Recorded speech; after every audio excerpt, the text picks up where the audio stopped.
Is your IRS-5 speakers an original? This question comes from Mats in Sweden. Hey, Paul, I know that you're a very proud owner of your IRS speakers. Yes, I am. But they are from the 80s. Yes, they are. And I noticed that you have done some renovations and upgrades during the years since they were new. What is original and what has been upgraded, and has that affected the sound? Do they sound the same, or is there some improvement? They certainly are modified. Let's see, what did we do? So we replaced the crossovers. So normally, just to give you a little background, the Infinity IRS 5s, there were two. There were the Infinity IRS 3s first, and then came the 5. They never had a 4. These speakers were made by Infinity. They're 1.2 tons of loudspeakers.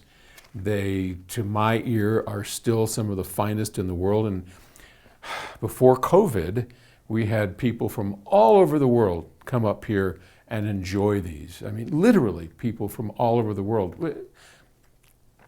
2, maybe 3 visitors a day would come and listen, because they are extraordinary. They're a line source. There were only 58 pair ever made of these, and we're lucky enough to have gotten a really pristine pair. And the designer of them, Arnie Nudell, the president former president of Infinity, and my old partner and my dear friend who's passed on, has blessed these. So what have we done to them? Well, we had to rebuild all the Emems. So the Emems was electromagnetic induction mid-range. There's 12 of these on each speaker, and it's a ribbon. It's a planar ribbon. Planar means that there is a magnet set in front and in back. Okay, and a ribbon just means that there is a sheet of plastic etched onto it is some copper, and that's the voice coil. They're very fast. They're very quick. To this day, they still are some of the best drivers around. And these bars on here, these little magnets, in the old versions started peeling.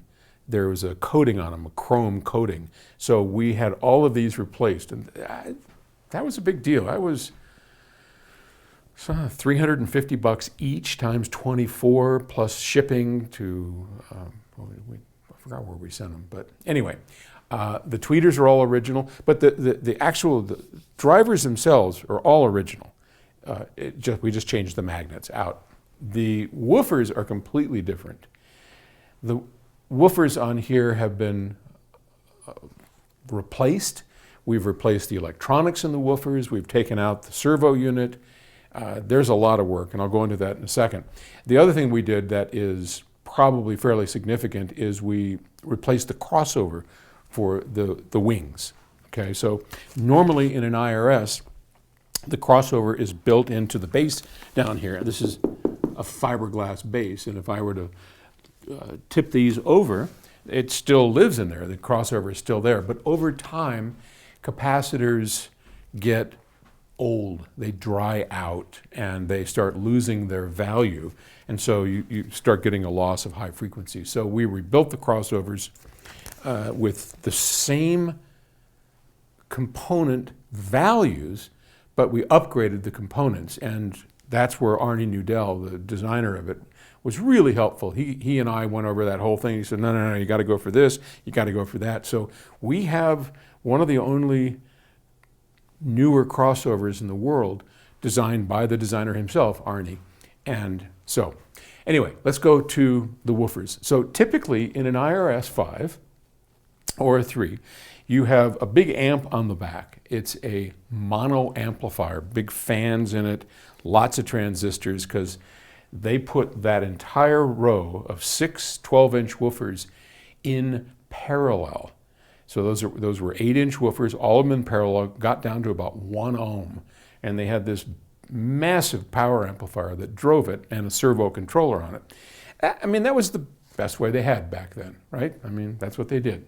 So what we did is we replaced all the woofers with a much better woofer, and we have replaced the amplifier with 12 separate 1,000-watt amplifiers. So there are 12 1,000-watt amplifiers, one for each of the woofers in those towers that we designed and we built and put in, and it sounds extraordinary.